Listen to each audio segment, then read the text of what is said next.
Hey y'all, you know what this is. It's our little spiel about Patreon.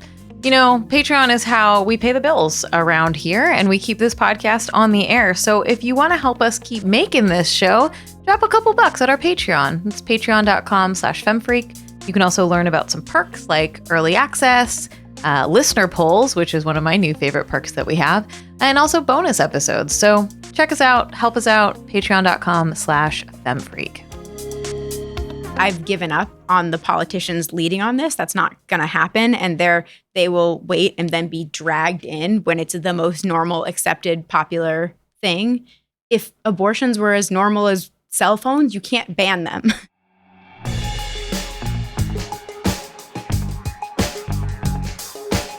Welcome to Feminist Frequency Radio. This is the show that asks you to be critical of the media you love. I'm Anita Sarkeesian, and my fellow road tripping to get an abortion, Ebony Adams, decided to fuck off this episode and not join us, but she'll be back next week. On today's episode, we're going to dive into the state of reproductive rights in film and television media. Stay tuned. If a young woman needs a procedure, is that possible? Where's the closest facility? There's an Albuquerque in Missouri? The law won't let me get one without my parents knowing. I know we're not close anymore. True. And I'm the last person that you want to help. Accurate. But I need your help, and I don't have anywhere else to go. Go where? To get the thing, the procedure. All right, folks, that clip you just heard was from Unpregnant, a fantastic comedy buddy film on HBO Max about two friends who travel across the country to get an abortion. It's saucy and funny and smart and was directed and co-written by the fantastic Rachel Lee Goldenberg. Hi, Rachel. Hi. And in addition to Rachel, we've got the co-creator of The Daily Show. But what I think is way cooler than creating that cool TV show is that she's the founder and executive director of Abortion Access Front, a nonprofit dedicated to making sure abortion access remains available and accessible.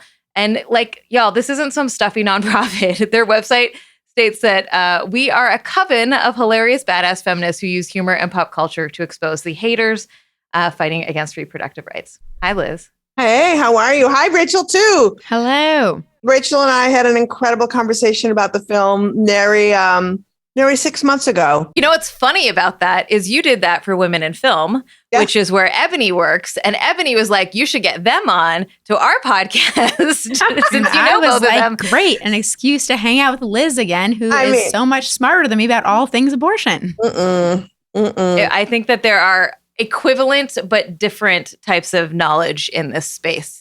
I'm probably the least knowledgeable. So in that case, but yeah, I'm really excited that you're both friends of mine. I'm really excited that you both were able to do this. And I feel like this is such a huge, ripe topic that I'm really surprised we haven't talked about yet at all. Liz is getting attacked by a dog. So that's what's at. Yeah. Okay, so I want to start just, I obviously gave little introductions and what our bios don't really say a lot about who we are as people. So I would love to start kind of with your origin stories and why you were doing what you're doing. So Rachel, if we want to start with what made you make a movie about abortion and why comedy? Yes. So there's the short story, which is that my agent sent me the manuscript. And then there's the long story, which is that I got an abortion maybe 10 years ago or so. And I got it in Los Angeles, and I had it was relatively easy for me to get it, and I was very confident in my decision, and I was grateful to have gotten it, and then I just didn't talk about it. I got it, and then I shut my mouth. I told my mom, I told a friend or two, and I sort of kept it to myself beyond that, and didn't question that decision, and just sort of subconsciously decided it wasn't something to talk about in polite conversation, or I don't know. I'd always been strongly pro-choice, but just didn't go that extra step, and then read this incredible New York Times opinion piece called let's talk about my abortion and yours. And it just made a case that keeping your abortion to yourself is sort of its own form of activism, and that in even the last 20 years or so, it's become less common for people to talk about abortion, or for people in media or celebrities to come out about their abortions, and that was making room for more restrictive laws. And so I basically read that article and then kicked off this mission where I bought an abortion nameplate necklace and just started talking about my abortion and abortion. Wait. What is an abortion nameplate necklace? Like those necklaces that are nameplates. Yeah, that just says abortion. Shout Your Abortion. The organization Shout Your Abortion just has ones that say abortion. Nice. So I just bought a big abortion necklace and sort of challenged myself to wear it to meetings and to social events, and like as often as I felt comfortable. And it was actually interesting sociological experiment for myself of where I felt less or more comfortable wearing that. I just started wearing it around and like had a 4th of July party where I put a big abortion is normal banner over my party. And I just started being really loud about it and wanting to be as sort of vocal as I could. And so then when my agent sent me the manuscript for the book Unpregnant, it felt like the natural step in that journey of sort of a way to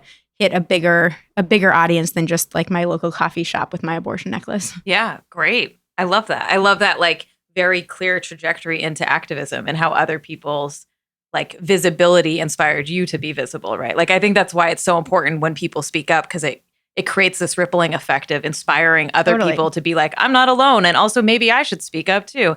As a total aside, I have a necklace that says trust no man. And it's really funny, the reactions I get from people in certain spaces, right? Like I am mindful of where I wear it sometimes because, dudes don't like that. They have no sense of humor. It's very strange. Okay, Liz, you are a comedian. I forgot to introduce you as a comedian. You're a comedian, right? But you're sort of shifting from more like traditional media into really intense activism. Like what? Tell me how that happened. Yeah. So, as a comic, I've done political satire. And what was interesting was in the media spaces that I worked in, and like, we're talking about The Daily Show, Air America Radio, like lefty places. You could talk about everything but abortion because it was just, men just don't really want to hear about it. And are people going to care? And I was like, it's part of the landscape of like what's happening in our politics. And so you're saying no to abortion, but we can talk about everything else. And, having seen how using humor can really expose hypocrisy and shine a light on change, and having the patriarchy of media say, except for you can't use humor to talk about abortion, I was like, well, then I'm just going to get out of this fucking media and create my own. And so I decided that I was going to start a nonprofit that was with a whole bunch of comedians, writers, activists, production folks. And it was, remember the old days of Funny or Die? We kind of thought we'd be like Funny or Die around reproductive health rights and justice issues. I was deep in Funny or Die. Yes. So we made videos, and then I was so disgusted around what happened in Texas back in 2010 with Wendy Davis that I decided to go on a one-woman fundraising, 2 dogs in a van, going from state to state to raise money for independent abortion providers, Planned Parenthood. And I raised like $18 million in like 3 years for these organizations. And the thing that I learned was I'd go visit the clinics. And first off, when I said, I don't want to just do shows, I want to do shows that everyone can come to, that are affordable, that are scheduled at a time when the people who work at the clinics can come. So if you want me to do your chicken dinner gala, get somebody else. I want to raise awareness and activism. And half the time people wanted to, and half the time people were like, no, we just want to have you do the chicken dinner. And I was like, no. So I said, and then I was like, okay, maybe. So then I would, well, nobody likes that dry chicken dinner. I don't know why nonprofits keep doing that shit. I know. So then I was like, if you want me to do the chicken dinner, then I want to go visit the clinics and see the workers. The workers were stunned that I was showing up. And they would literally say, thank you for coming here. No one ever comes. Like, we walk through a gauntlet of people telling us that we're going to hell.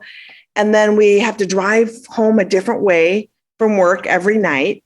Ugh. And we're just living in a bubble, being told that we're garbage while we're just trying to save people's lives and get them back on the path of their own self-determination. And it broke my heart. And I was like, I just can't be the person that raises money and then leaves.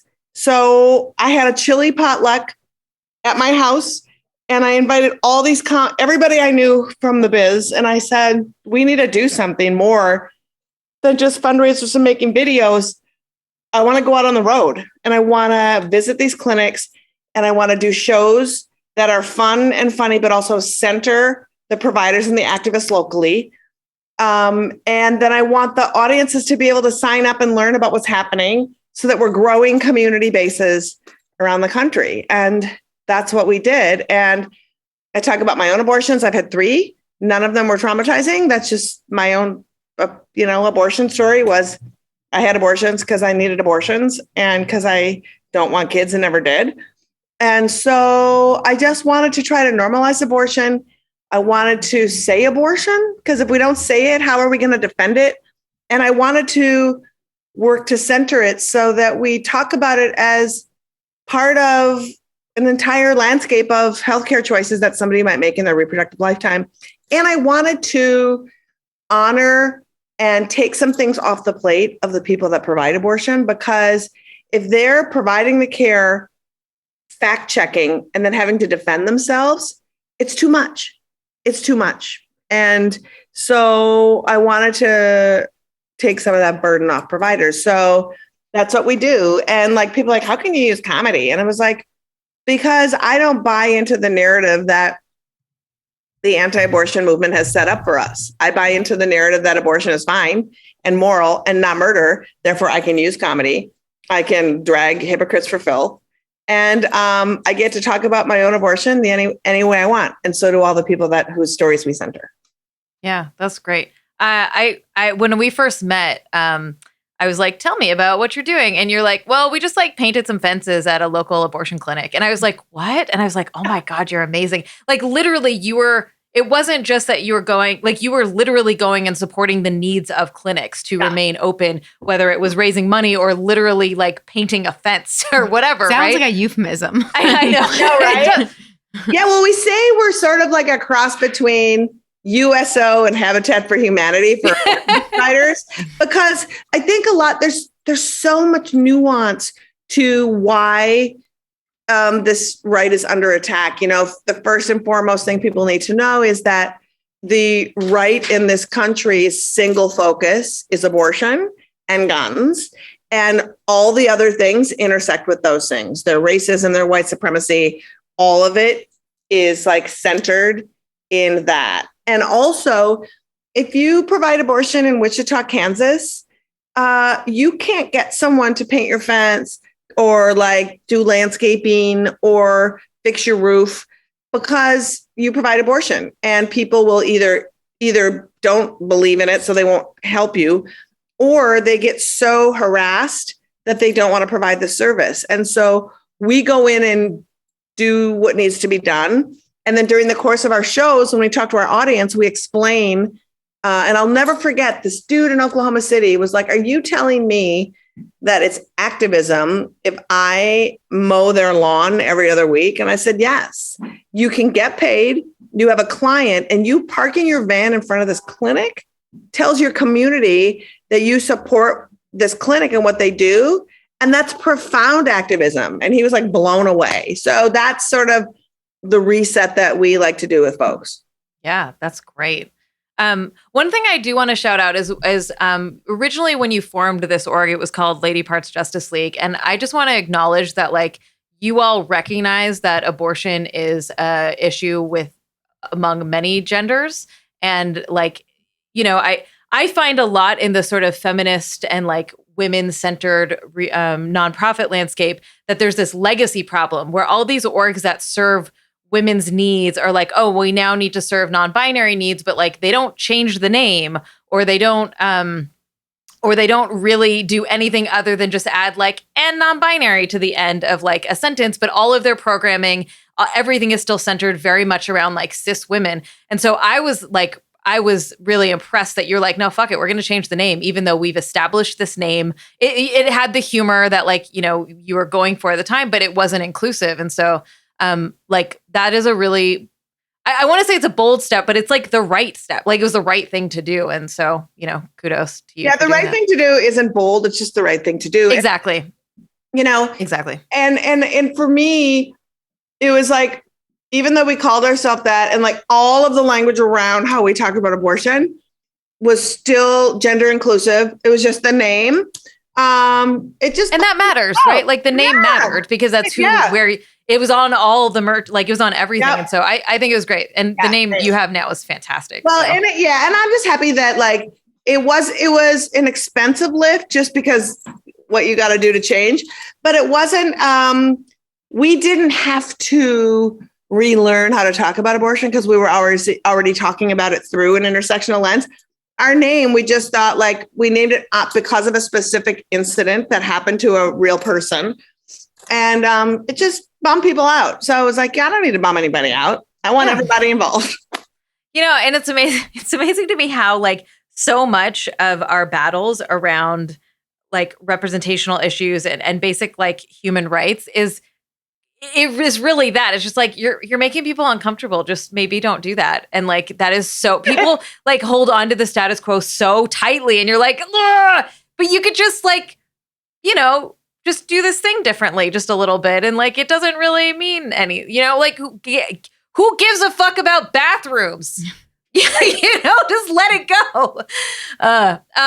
Okay, so I love these different perspectives and experiences that you both like bring into this sort of media space, right? Like there's so many different ways to do activism and be active, whether it's mowing lawns or making movies or whatever.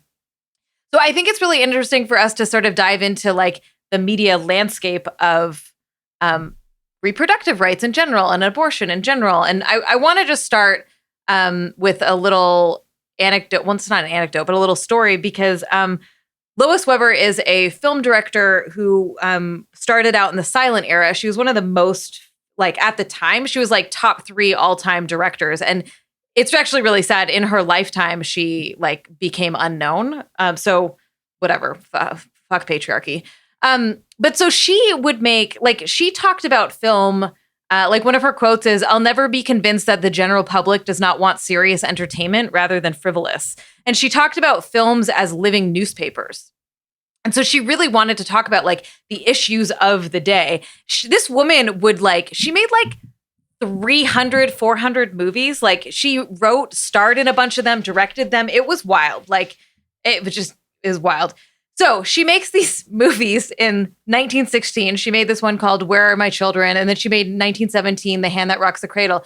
And she shows she shows the importance of birth control and abortion. Now, the problem is she's a fucking white woman from the 1900s. And so ultimately the message isn't great. She thinks that poor people should have abortions because they're poor and shouldn't have children. Like it's really classist. But I don't know. I still think it's kind of interesting that these stories were being told in the early 1900s when we had Anthony Comstock doing his whole bullshit about making sure that we don't talk about sex or reproductive rights or any of that kind of stuff around the time. Also, fun fact, I'm making a new show and there's a whole episode about all of this. So I'll link you all when that comes out at some point next year. Problematic white women in the turn of the century is like all you're going to find. Yeah, totally. So Margaret Sanger, actually wasn't for abortion at all, but was a crazy eugenicist, and that's a problem. So totally. And she made a movie around this time. She made a movie around this time about reproductive rights and about birth control. Sorry. So like really interesting time period in our film history and like America's politics in general. And why I think this is interesting is because abortion rights in film, I mean, talking about abortion at all in film became pretty taboo, right? Like there was, if a young woman in a movie got pregnant, like she had to have it, right? Like there wasn't really a lot of, like you just weren't allowed to show that, right? I'm sure with the Hays Code, there was some shit around it and then moving forward. And it's not until I'd say in the last decade where it's become slightly more normalized. But, I'm curious, like what you all think about like where we're at with talking about reproductive rights in film and television. Well, I think I do think that the reason that I was one of 3 abortion movies that came out in the same year is because we're in a crisis moment, and so I think partly it's only just becoming more and more necessary. I'm working on a project that I can't get too deep into yet, but basically kind of going into the history of the politics of abortion over the past 50 years. And, the more research I do, which I'm by no means an expert, but just the more research I do and learning how intentional the anti-abortion movement is, how politicized and how intentional, and how Roe v. Wade was an uncontroversial decision at the time compared to where we are now, and how the religious right has moved it. It feels like the reason that we're seeing more is because there's finally just a few women in power towards the top, and then there's a ton of urgency. And so, for Unpregnant, we were so lucky to have Sarah Aubrey, who's head of HBO Max, and just her mom I believe is an executive director of a Planned Parenthood, and it was her passion and her fighting it up through the levels that got of the layers of approval at Warner Brothers that got it made. And it feels like it's interesting because it both feels like there's more abortion content than there's ever been, and it's still almost impossible to get it made. Like every time it feels like a miracle. And it was, when the producers brought me the book and I pitched and I got the job, it's sort of still, we all felt like, hopefully someone will make this. Like I have no idea. And even once we got supposedly greenlit, there were still questions and there were still concerns about how to make it more fair to the different sides, or we got some notes about just, and it was people coming from what they thought was a good place, but just, it's like every step is such a fight that I don't know, it feels like there'd be way more if everyone actually got to just make what they wanted to make and people got to say what they wanted to say. And we're at a point where there's enough push there that things are starting to get through. Well, I also feel too, one of the biggest things that I talk about constantly is the fact that we do not have historical knowledge or expertise in reporting on abortion because people do not do it with consistency. If we had folks reporting on abortion as it's been happening and from 1973 on with, Roe v. Wade and then the 1992 Casey versus Planned Parenthood case, which actually changed the landscape of why you get to have these crazy laws. And wait, can you talk about that? I feel like that's not as well understood. Yeah. So we have Roe v. Wade, which everybody know, which gave you the constitutional right to have an abortion up until 24 weeks of pregnancy, which is a made up judicial number that nobody really even understands. But they say that that's when viability is. But there's a lot of medical doctoring around that say, really? But then we had in 1992 Planned Parenthood v. Casey. And what that was is the Attorney General of Pennsylvania, whose son is now the Senator, Bob Casey, who is a anti-abortion Democrat in the Senate, wanted to limit and put restrictions on access to abortion for patients to make sure they were making the decision they wanted to make. And in that case, a couple of things happened at the Supreme Court. There was many, many briefs filed by people who had abortions from the anti-abortion side who live with abortion regret. Our side didn't address it at all. So let these hundreds and hundreds and hundreds of, they're called amicus briefs or amicus briefs, where people write their letters to the court of people saying, I wish I would have had more time. I regret my abortion, blah, blah, blah. And the court took that into consideration. So what the court said was in this ruling was, we're not going to overturn Roe v. Wade, but we will allow states to create laws that are designed to help people put their decisions on pause, as long as they didn't, and this is important, create a quote, undue burden. And so that phrase was laid into the legislatures without any guidance at all. So legislatures, mostly run by men, were creating these laws that were cutting away at the process. And you had lower courts that were stacked with right-wing judges who were just allowing these undue burdens to stay constitutional. And it was really a problem until the last case we heard was in 2016, Whole Women's Health v. Hellerstedt, which said these laws don't help anybody. All they're doing is trying to stop abortion. And that's when it was an 8-person court. It was after Scalia had weirdly died. And we won that. And now we have a court that's stacked. And so we don't have any historical context. And so the stories the media tells constantly go to this both sidesism. Even in narrative, there's a both sidesism that needs to happen. And part of my activism says there is no both sidesism. Like, you cannot legislate regret. That is not my, if you could, then there would be no, like, you know, hairdressers or Jägermeister, like, or tattoo parlors. You know, there would just be, all that shit would be gone. So we need to have a more informed and a journalistic body of work, a fourth estate that actually cares enough so that they know what they're reporting. I mean, it becomes crucial and really hard to get any content on. I mean, there's been a documentary filmmaker following our work for 4 years who can't get their film made. They can't get their film made. Nobody cares about our work. We're launching a talk show on YouTube on December 2nd called Feminist Buzzkills Live. That's just going to be a funny talk show that talks about all the stuff that's happening every week so we can get a handle on it and give it its proper place and let people understand that this is what's going on.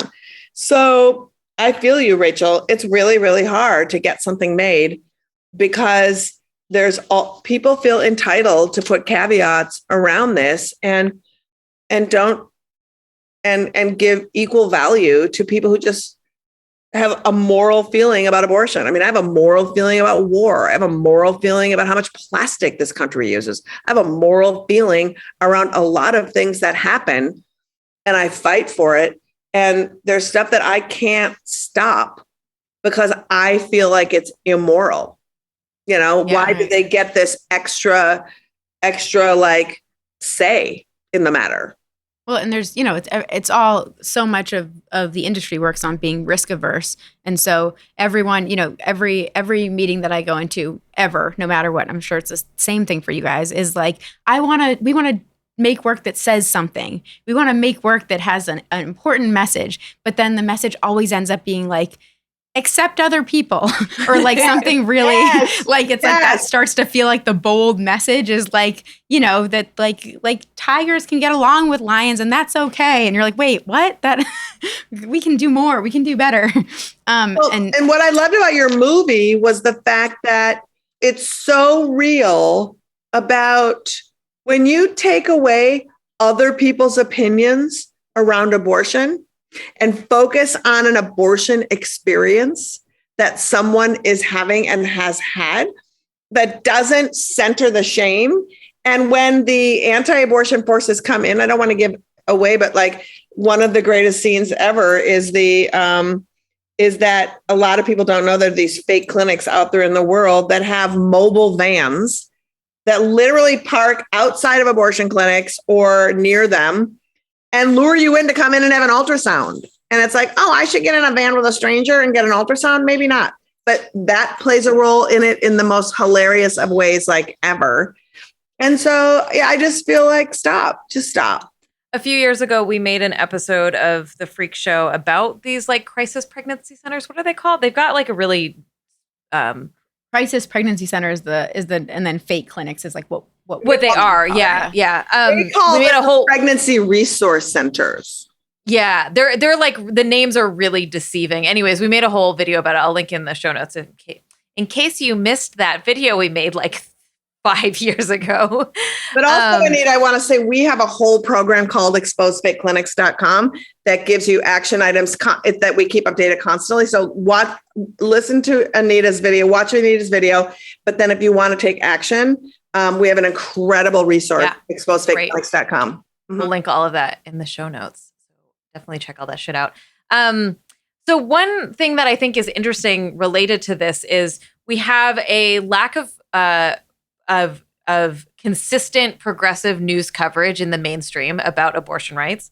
And when we do, like we have seen over the last several years, more like, you know, like shout your abortion stuff, or just like, I'm having an abortion right now. These are the steps, like, it's fine, right? Like, this isn't a traumatic experience. But overall, I like, Liz, what you're talking about of like the lack of coverage over time. The fact that like so many of us haven't heard about that, what the case in 1992, I think is like a lack of really good, progressive, consistent news coverage. And I think that's also related to how we show these things on in film and television, because one study that I saw talked about how TV shows and movies make abortion look way riskier than it actually is, right? So it's a combination of like our lack of knowledge around these issues and the sensationalism that is sort of forced upon filmmakers, bringing together this really, reinforcing this myth about abortion, making it even harder to have these conversations, right? Let alone what you're talking about with the two sides thing, which is my most hated political device, because no issue has two sides, right? Like, it's always more complicated than that. And the right spin these narratives, like they really try to reduce and simplify these narratives in these ways that are harmful to the actual complicated issues that we are trying to address, you know? Yeah. That was a bunch of different ideas. Access is the problem, right? And that's, again, why I love Unpregnant, is watching what someone has to go through to get an abortion is the tragedy. I wrote about my my journey of getting my first abortion in my book, and the men reviewers, every one of them said, why didn't you talk about your abortion? Why did you talk about like trying to get your abortion? People want to hear about an abortion. I was like, because they take 5 minutes and they're not traumatizing. And that's part of the narrative complication around it, right? I'll never forget watching Olivia Pope have her abortion. And it was like, first of all, she's fucking the president, and she's in a Planned Parenthood having a first trimester abortion, and she's in a ambulatory surgical center with like a scrub hat on and all this shit. And it's like, why are you making abortion look like this massively big produced thing that needs to happen in a hospital room? It's you can also do it at home with pills. Like, there's so many ways to have abortion, like not, and I don't mean that in a like a secret underworld sort of way. Like, I know several people who have done that. Yeah. So I feel like this is also related to the policing of reproductive rights in general, and policing of like what families look like. I'm thinking about it's another episode of a show that I'm working on where I've been digging into like Murphy Brown. Like, back in the 90s, Murphy Brown was like, as a professional woman, had a baby as a single mother, whatever. And Dan Quayle, the vice president, lost his fucking mind and integrated like the destruction of family values into his re-election campaign because a fictional television character had a baby as a single mother, right? So I think it's not just abortion rights, which I think is probably the most like extreme, like urgent, like we need more, better, more accurate representations, but it's generally policing people's choices, especially people who have babies or can get pregnant, and like the choices that they make about what their families can look like and how they have them and all of that shit, right? Like, it's a part of this larger patriarchal attack on controlling people's bodies. Yeah. I mean, you know, there was a Teletubby that was apparently gay because it had a purse. That controversy, you know, remember? Wasn't the Teletubby gay because it was purple? It was purple and had a purse. I totally remember that. Yeah. And it's so stupid. SpongeBob, you know, and just like all of it. And I feel like it's just all comes down to when mediocrity is revealed and we're in the last gasp of, you know, sort of white supremacy, it becomes monstrous in trying to retain control because they've been found out, They know we know they're stupid. They know we know their ideas don't help things. They have for centuries destroyed shit. And actually, what they can't get past really is the fact that we just want to make the world a better place, because if we wanted them destroyed, they would be. We would have poisoned them years ago. We don't. I don't agree with. I don't totally agree with that. If we're talking about like larger political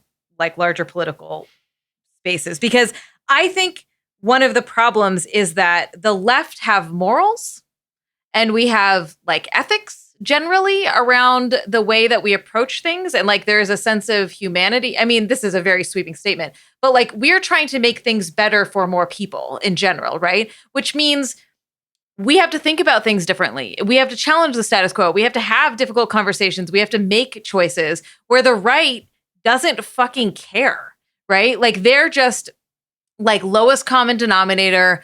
Let's keep things as regressive and traditional as we possibly can, which is such easier messaging. I would say that's all fine, but in the amount of time I have done working on this issue, when I have watched the left, and especially cis men on the left, simply tell me this isn't their issue and not care, the left does not care and does not prioritize this issue as a whole. We would not be here if they did. The amount of times but I think that's different than, like, I agree 100% with what you're saying. I think that's a little bit different than like how the left approaches an issue. But we can't say an issue. We have to talk about this issue and how the left approaches this issue, because the Hyde Amendment has been in place since 1979, and every single Democrat and lefty let it be there every single year. When we talk about why things get left out of bills, why it's the left and Democrats in this country have almost never expanded access to birth control and or abortion, and conveniently voted for, against terrible bills, but don't talk about it. I watched an entire hearing that the word abortion was not said hardly at all when it was about abortion. So we have a lot of work to do when we talk about activists on the left. Like, we will not win if we do not hold our own selves accountable. Also, I'm like talking about a little sort of progressive radical bubble, which is not, like I said left, and I was like, I should clarify. Like, I don't like mean liberals that are mainstreamy Democrat, whatever. But you're right. Even in those groups, it's really hard to get the dominant, most privileged of them to give a shit about these issues. For sure. Yeah, I actually feel like that's exactly why what we're talking about here with abortion and media is the answer, at least the answer that I can find, because I do think it's like the normalization piece. That's what we can do. Like I've given up on the politicians leading on this. That's not going to happen. And they will wait and then be dragged in when it's the most normal, accepted, popular thing. And so that's, starting with me talking about my abortion. Anyone who's listening who hasn't talked about theirs and maybe thinks that it might be time, it feels like we just need like the grassroots groundswell. Because at a certain point, even like, because the Supreme Court obviously is just such a lost cause at this point. But it's like, if abortions were as normal as cell phones, you can't ban them. Like if people talk about them, and if people, there's laws that the Supreme Court could pass right now that just people would not do because they're part of our lives and we're not willing to give them up and we think we have a right to them. And that's where I want to get with abortion. I think that we can get there. Yeah, the groundswell needs to be that, and I think that, and that's where the challenge is the groundswell needs to be that there's enough people who come forward with their stories, talk about their abortions, and then hold those accountable who are elected, because these are laws that are happening to us. We still have to not have these laws happen to us. And until we say, you politician will not have your job if you curb, destroy, or do not forward abortion access. Mm-hmm. And until we get to a point where that's the groundswell and that it's urgent, we are going to be the same folks having the same conversation. having the same fight. And I have to tell you, I'm exhausted. Even in radical circles, the radicals don't come out to the marches. They don't donate. They don't show up. It is literally people who care about abortion who show up the most. And it's happenstance, if at all. We have studied how media covers it. And from Fox News to Democracy Now!, it is embarrassingly awful. So that's just true. Yeah. Well, okay. So let's, I'd be remiss if we didn't talk about the comedy aspect of this, because I think that but we're all angry right now. Yeah, no, I know. Which we should be. I'm not trying to make anyone not angry. But I think this is such an important piece to both of your work. Is you're talking about like normalizing it, right? That like, and that is the only way progressive change has ever happened was through like the public forcing politicians to do anything or corporations to do anything. Nobody in power ever does this shit voluntarily from the goodness of their hearts. And so, yeah, like I want to kind of dive in a little bit of like how comedy does work to normalize it, like why you've chosen comedy as the vehicle for this. You know, when we started this conversation, Liz, you were talking about like, people are like, how are you going to make jokes about abortion? Which to me seems absurd because it's like, well, why wouldn't you? Yeah. Like, and I say that in a like, how else do you get people to engage with what you're doing, you know? Yeah, I mean, the hypocrisy, those that are creating the laws are so ridiculous that you can hold up what they say as hilarious. Also, abortion experiences can often be hilarious.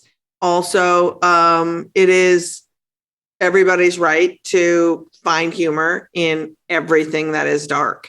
You know, there is the greatest comics that I know are people who are working through their experiential shit, no matter how hard it is, whether it's Masoon Zaid, who is from Palestine and has cerebral palsy, to comics who talk about their abortions, to Jay McBride, an incredible trans comedian. You know, it's like working through your own shit and throwing it out there to the world about how flawed they are because they have no self-examination of how they feel about the issue, and your own self for just bearing your soul. It's a great recipe for comedy and for humanity.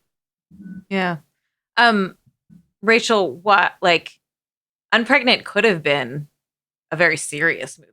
Like, why do you think that the comedy was how? But then I wouldn't have wanted to watch it. Yes, exactly. Yeah. Besides having a political message I want to get across, like I want to make stuff that I like and that people like, and I want to make something that seems fun and exciting. And that's, you know, when I read that book and pictured the film, like that was what I was excited about, is not making a movie that would say exactly what I wanted to say and that's it. It was like, I want to make a movie that people are going to fucking love. And like when I can sneak, and hopefully people love it, but like that's what I wanted, you know, that was the goal. And hopefully I can sneak in abortion stuff when I can. But I think, you know, the way to get people to watch something is to make it entertaining. And I also think, you know, initially sort of in the beginning of this process, when I was getting questions about like, is it okay to make an abortion comedy? And my sort of initial answer was like, well, you know, the much of the comedy in the movie is coming from how hard the journey is, which is like, I'm criticizing the journey by making it funny. And so that's my answer. And then I sort of came around. Liz is a few years ahead in her activism for me, because then I sort of came around to like, fuck that question. Like, you don't get to ask me why I'm allowed to make it funny, or I don't have to break down each joke for you and defend it. Like, actually, there's way bigger, terrible things happening to people who are trying to get abortions. And so like, I can say whatever I want about it and I can make it whatever I want. And, you know, that's been like an evolution for me in thinking about and talking about the film actually over the last year or so. It's so freeing to realize that all of these people who don't want you to have a voice, that for years we just defaulted to indulging their opinions. And the second you're like, if you're not feeding me, fucking me, or paying me, your opinion is at the bottom of any list that I have of listening to. I don't care. And have your feelings, go tell people I have my feelings, and, you know, let's see how it all plays out in the marketplace of ideas. That's it. Good old capitalist Liz. Yeah, and I kind of want to like put a button in all of it by just being like, yo, feminist frequency was predicated on the idea that media matters and that it's really the stories we tell and the values we have in our media are important. And so like whether it is a very intentional movie about abortion that happens to be a comedy, or a comedy that happens to be about abortion actually is more accurate. Or if it's just like a in passing small little bit, like the values in our media are so important because I think that the impact that has when we are just sort of, I don't want to say passively, I think that we're more engaged in terms of media, but when we are sort of taking in these messages is when we start to think about the world differently and we start to think about each other differently. And so I'm one here for more media like that. Like Unpregnant, I'm pointing at you. Nobody can see that I'm pointing at you. That does that, right? That just normalizes and reinforces the worldview that we care about. Because, like, people are like, oh, I mean, God, Liz, you must have heard this your whole life. But like, my entire career has been like, oh, you're just like forcing your agenda on everybody else. And I'm like, yeah. What do you think you're doing every time you have a fucking conversation? You think your video game doesn't have an agenda when you're fucking shooting brown people? Like, fuck off. I always say to people, do you walk into a butcher store and go, why aren't you selling fish here? You should be selling fish. It's like, I sell meat, motherfucker. That's what I sell. So just to be fair, my butcher shop sells fish too, but it's good. But it's just like, who gives a fuck? I don't need, and I have a fucking perspective, man. Like, have a perspective and have something you care about. So anyways, yeah. Okay, that was amazing. We will be right back to share some freakouts.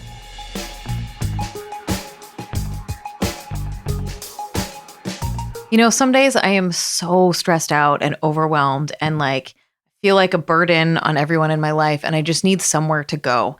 And that's why I'm really grateful that the Games Hotline exists. We started the Games and Online Harassment Hotline to support people who make and play games with all of the emotional support that they need. We specialize in issues around online harassment and gaming in general, but we're here for really anytime you're feeling heightened or stressed or just need someone to talk to. We're confidential, we are anonymous. You only have to tell us what you want to tell us and nothing more. So if you want to know more, check out gameshotline.org. Or if you want to get started right now, you can text support to 23368 anywhere in the US and you'll be connected with an agent. That's gameshotline.org or text support to 23368. What's your freak out? Now it's time to talk about what's been thrilling us, moving us, upsetting us, or infuriating us this past week. Rachel, what do you got? What are you freaking out about? I am freaking out about Mike Mills' new film, Come On, Come On. I just saw it a couple of days ago. Mike Mills from REM. And it was beautiful. It was really just a special film. I always love how he thinks about the world and relationships. And I don't want to I almost recommend not. Oh, this is the one with the trailer that doesn't say anything. It's very unclear what this movie's about. Yeah. I actually, having seen the trailer, misexplained to my parents who were coming with me what it was about. And then we all learned together. But it's really beautiful and special and made me think and made me laugh and made me cry and all the things. It's just beautifully done. Nice. Yeah. That's great. Awesome. Liz, are you freaking out about anything? It kind of goes back to topically what we were talking about and the media's ignorance. And the Washington Post wrote this huge piece on a woman in Texas who has started this maternity ranch.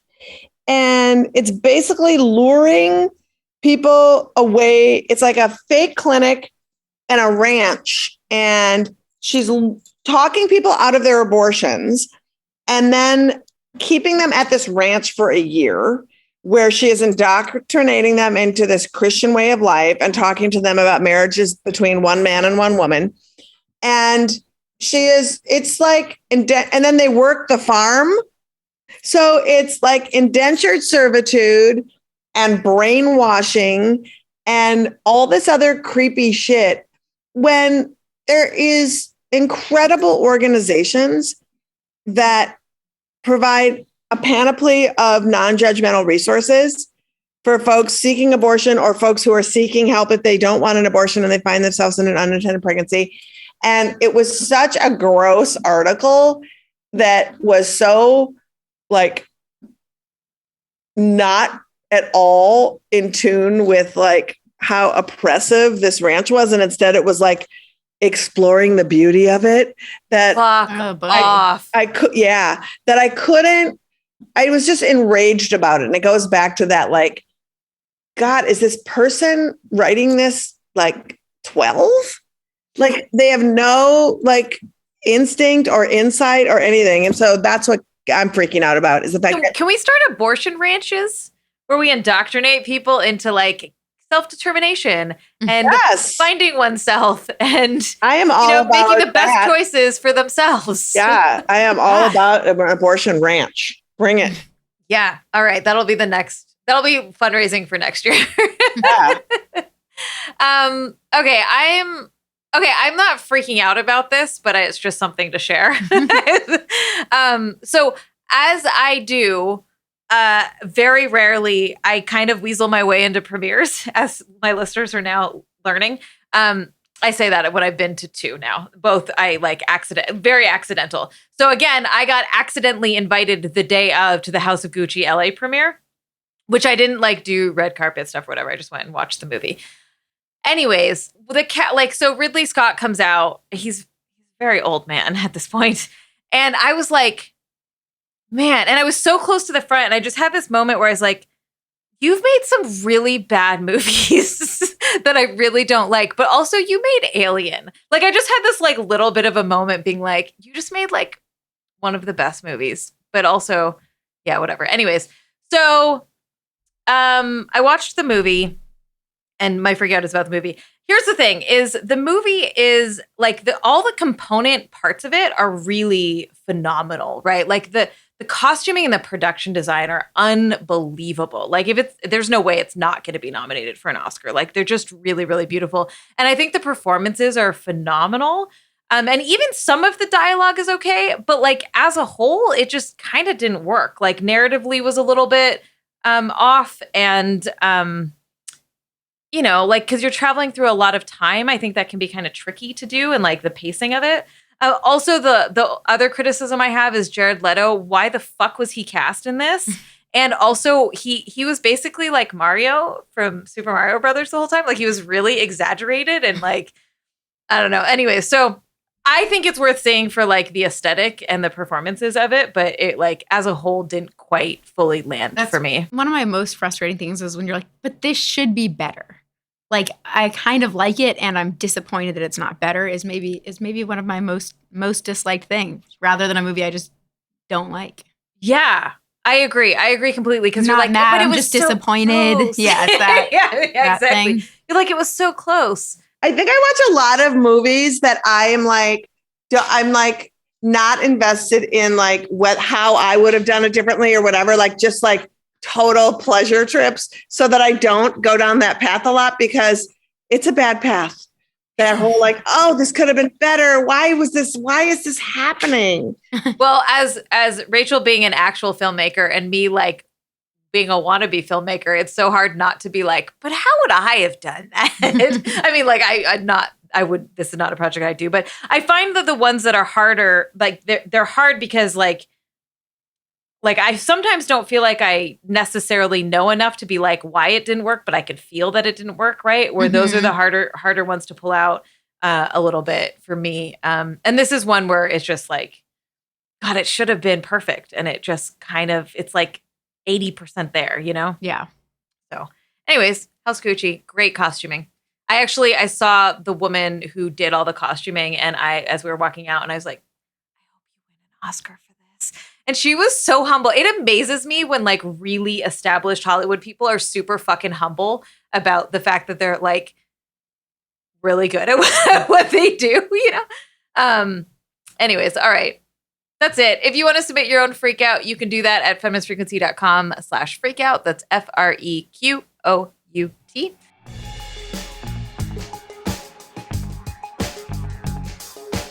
Thank you so much for listening to Feminist Frequency Radio, and thank both of you, that was really weird phrasing, for joining us. I love these topic episodes. We don't get to do them a lot, and I feel like they really allow us to dive into things a little bit more, these conversations a bit more. So Rachel, if people want to learn more about you or watch your movies or anything that you would like to share, now's the time. Rachel just made a face at me. I mean, I'm on Instagram, but you don't have to go to it. Just watch my stuff when it comes out. I don't know. Great. Go see Unpregnant. So it's Unpregnant on is HBO Max. Great. Oh, I have another show, Minx, that I directed the pilot and a bunch of the episodes of, that's going to be coming out next year in March or April. Okay, I do have stuff. Yeah. I don't cultivate a strong social media presence. I'm going to say something and we can cut it out if I'm not allowed to say it. But go watch Minx. It has a lot of penises in it. It's true. So many dicks. 17 dicks in the pilot alone. Our first time we ever hung out, you were like, let me tell you about shooting penises. I have a gift from the showrunner. She gave me a mug that was apparently, I don't know why I'm sharing this. It was apparently a quote that I said on set that I don't recall, but it just says, present your balls. So apparently that was a direction that I gave on one of our dick days. All right. So to recap, go watch Unpregnant and then watch Minx when it comes out. Yes. Liz, you've got so many things. We're going to link a bunch of the stuff from Abortion Access Front in our show notes and on social, but please shout out the things that you're doing and where people can go to learn more. My big things that I want folks to do are December 2nd, Feminist Buzzkills Live, a new talk show that's going to be talking all about abortion. It's a comedy talk show that centers abortion on the Abortion Access Front YouTube channel. So go subscribe. Weekly show. It's going to be great. New episodes drop at 4 p.m. So y'all go subscribe, leave comments, like those things. It really helps the algorithms get more traction, and also share this stuff with other people. Yes, that's true. And then if you live in the Twin Cities of Minneapolis and St. Paul, I am doing a massive multimedia year in review stand-up show December 29th, 30th, and 31st at the Cedar Cultural Center called Bang the Dumb Slowly, a year in review. And so it's going to be, you need to just get together with some folks who are all vaccinated and relentlessly have hate and hilarity around those that are just destroying our world. Come to my show. That sounds amazing. I wish I could go, but I don't want to get on an airplane. I'm driving. All right, next week, Ebony is going to be back, and we are going to be joined by special guest Caroline Heldman, who I would just like to shout out is also another person in my life that I'm intimidated by, like these ladies. But Caroline Heldman, who does a million things, but she coined the phrase fighting fucktoy, which is where I got it from for my early videos. And like, how is that not the most descriptive word for that trope? Like, you all know exactly what I'm talking about. Anyways, she's a genius, and she's coming on to talk about the entire Terminator franchise, which I have been rewatching, and it's a lot. So be ready for a lot of thoughts about that. Our show is engineered by Rob Para. Carrie Stimson provides technical support, artwork by Jamie Varon, and our intro music is by Phil Circus. Thanks for listening. Bye. Bye. Bye.